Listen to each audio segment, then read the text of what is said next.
What's up, everyone? Welcome to the Power Play with CJ. Today we're going to focus in on Minnesota Wild prospect and St. John Sea Dogs center, Zack Phillips. One interesting one with Zack Phillips, we have the same birthday, a year apart, October 28th, 91. He's October 28th, 92. So learn something new every day.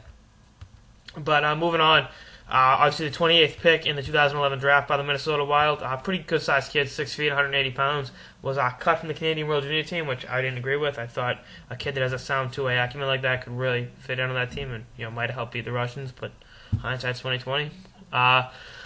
Last year had 95 points in 67 games and really lit up the queue. This year is doing more of the same with 59 points in 38 games on a very talented St. John Sea Dog team that's been without Jonathan Huberdeau for most of the year with an injury, but we'll add Charlie Coyle Thursday night, which is going to be great. We're going to do a special on that later. But they got a bomb squad there. I'd say on par with Windsor a couple of years ago. They're the reigning Memorial Club champs and went out and made some solid acquisitions and are poised to repeat. But back to Phillips. He plays, like I said, a sound two-way game, which is rare amongst players of that age. One player he reminds me of a lot from what little I've seen of him is Patrice Bergeron. Obviously, I'm a huge Bergeron fan. I love number 37. And, just a righty center from the queue with a sound two-way acumen that excels in a 200-foot game. Reminds me a lot of Patrice Bergeron. I try not to make those comparisons, but I see it in a kid, and that's a high praise. I mean, think about it. Think about what Bergeron's done. Stanley Cup winner, Olympic gold, World Junior gold. He's done it at all levels, and he's going to win the Selke this year if the power play or CJ has anything to do with it. But back to Mr. Phillips. He's really, I think, Minnesota did their organization over. They were the best team in hockey at one point this year, but obviously it's kind of slightly fallen. But they've really solidified the prospects they have in that organization in the last couple of years. I'm just looking at the recent draft picks. They got Matt Hackett between the pipes. Gustafsson won the gold medal between the pipes for Sweden this year. Michael Granlund was a stud at the World Juniors. Obviously whipped on that shootout attempt that kind of hurt him, but hey. Brett Bulmer was up this year. Mario Lucia is having a good year with up in the BC League. Jonas Broden's having a good year, and they acquired Charlie Coyle.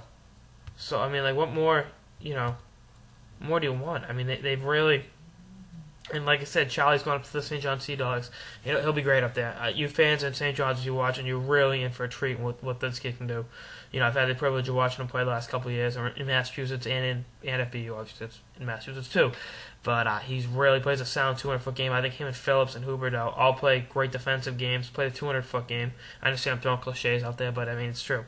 He really and truly will fit in well with this group, and I think the St. John Sea Dogs with Charlie Coyle are definitely a team to beat up there. Bolio at the point. Guys got a bomb squad up there, and I think Zack Phillips is a big part of that. I think him and Coyle play well off each other. They can kill penalties together. They play somewhat similar. I think Coyle's a little more physical and he's a little bigger. But Zack Phillips plays a good, tough game. He's just a good player that I think will ultimately be a great player. And they're going to be teammates in Minnesota eventually, Coyle and Phillips. So, I don't know what else there is to say about the kid. He will be an impact player for the Minnesota Wild. If not next year, I think he might need some AHL seasoning, just to make that adjustment from going from playing against boys to playing against men on a night-in, night-out basis. But he's not that far away. He fell in the draft and got cut from the Canadian World Junior team. Two things that, might break a kid's spirits. He rallied through that and has been outstanding this year for the Sea Dogs. And I think he's going to be a big part of the reason if they repeat.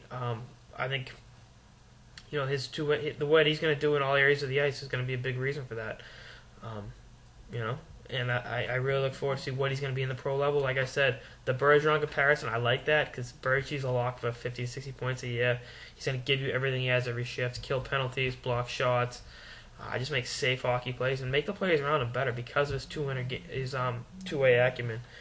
He really does improve the play of the players around him. Look at the years Marchand and Sagan are having because of Bergeron. I think Zack Phillips has the potential down the line to be a player like that, that really makes a team better in so many different ways.